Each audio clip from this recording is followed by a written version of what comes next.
కొందరు దృష్టిలో సహనం అంటే చేతగనితనం, బలహీనత. అనువు గాని చోట అదుకులమన రాదు, ఒదిగి ఉండడం వల్ల చిన్నతనము రాదు. నిజాన్ని, నిప్పుని ఎవరు దాచలేరు. నివురుగప్పిన నిప్పులా ఉండవచ్చు.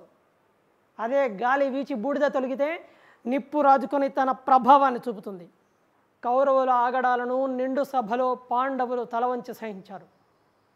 అన్యాయంగా మాయాజూదంలో ఓడించిన, బానిసలుగా అవమానించిన, కులసతి ద్రౌపదిని వ్యవస్థను చేయాలని చూసిన సహనంతో మౌనం వహించారు. అశోకవనంలో సీతాదేవి 10 నెలలు ఎన్నో అవమానాలు, రాక్షస కృత్యాలను భరించి సహనంతో కష్టాలను సహించింది. సమయం వచ్చినప్పుడు అన్నీ తుడిచిపెట్టుకుపోతాయని దురహంకారాన్ని గుర్తించారు.